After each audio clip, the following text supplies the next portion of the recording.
Hello বন্ধুরা, আজকে অন্য দিনের মতো একটা নতুন ব্লগ নিয়ে চলে আসলাম। আজকে পুরো সকাল থেকে তোমাদের সাথে ব্লগটা শেয়ার করলাম। দেখো কেমন লাগে। আমাদের বাড়ি দেখতে পাচ্ছ, আমাদের বাড়ির উঠোনটা কিন্তু অনেক বড়, চারপাশে ঘর আছে, অনেক বড় উঠোন আমাদের বাড়িটা অনেক বড়।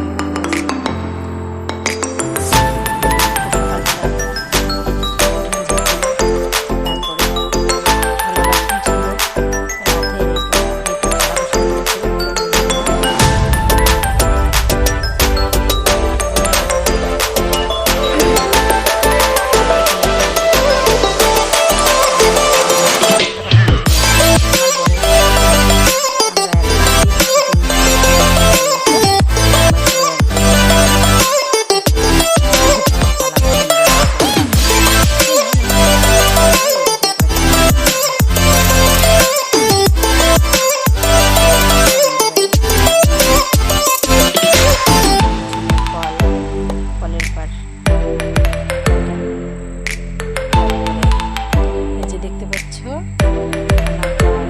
ছোট যা গরুর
একটু সবাইকে ঘুরিয়ে দেখাইলাম।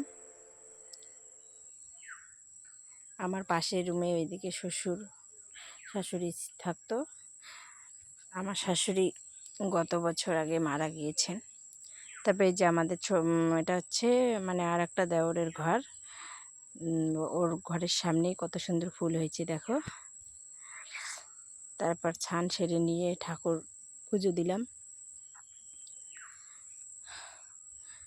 ব্রাশ ট্রাশ করে তারপরে ছান ছেড়ে নিয়ে আমি ঠাকুরকে পুজো দিলাম। ঠাকুর মুছে পুজো দিলাম। তারপরে তো বাড়িতে আরও অনেক কাজ ছিল, ওগুলো তো করে নিয়েছি। সবগুলো তো ভিডিওর মধ্যে আনি না, সব কিছু তো সম্ভব না সবসময়। আর বিশেষ করে ক্যামেরা ধরার লোক নেই। আমার যা ভিডিওগুলো করে দেয়, আমি ওকে বলি ফাঁক টাইমে ভিডিওগুলো করে দেয়। ও যখন সময় পায় তখনই করে। তো দেখো আমাদের ঠাকুর ঘরের সামনে কত সুন্দর একটা সাদা ফুলের গাছ দেখতে পাচ্ছ। এটা একদম, এই ফুল গাছটা একদম ছাতার মতো হয়ে ওঠে, সুন্দর গাছটা হয়, একদম অনেক বড় হয়, লম্বা হবে, ছাতার মতো সুন্দর করে উঠবে। ফুল হয় কিন্তু সারা সিজন ফুল হয়, একদম ফুল হওয়া বন্ধ হয় না, ফুল হতেই থাকে গাছে। তারপর দেখো আমাদের ঠাকুরের তুলসী চারাটা কত সুন্দর হয়েছে, নিচে কতগুলো বিচি পড়েছে, ওগুলোও সুন্দর হয়েছে। তারপরে এদিকে ভাত বসাইলাম, ঠাকুর পুজো টুজো দিয়ে ভাত বসাইলাম। দেখো বন্ধুরা, আমরা কিন্তু দুই জায়গায় এক ঘরেই রান্না করি, কিন্তু আলাদা আলাদা রান্না করি। দেখো দুইটা হাঁড়িতে দুই জায়গায় ভাত বসাইছি।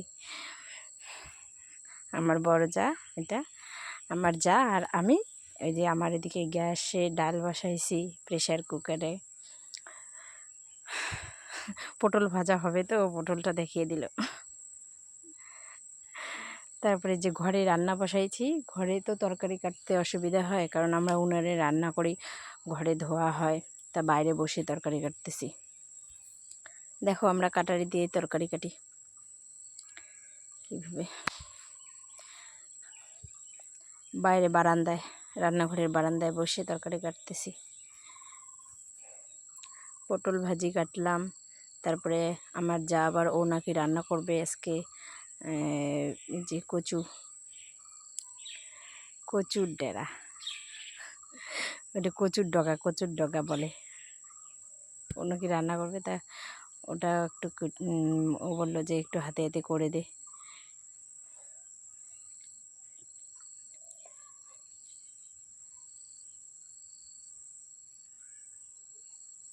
তো আমি পটলটা কাটা শেষ করার পর ওকে একটু সাহায্য করে দিলাম, ওর কচুর ডেরাগুলো একটু কেটে দিলাম।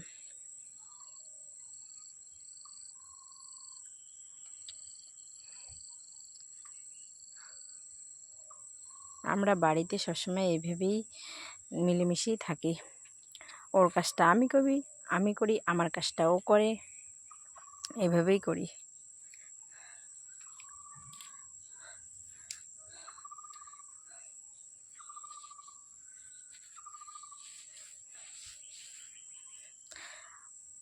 আমার ছোটো জার পায়ে প্রবলেম হয়েছে একটু, ওর পায়ে খুব ব্যথা, পা যে কী কারণে ফুলে গেছে জানি না, ও বাবার বাড়িতে গেছে তো, তাই ওকে দেখতে পাচ্ছ না।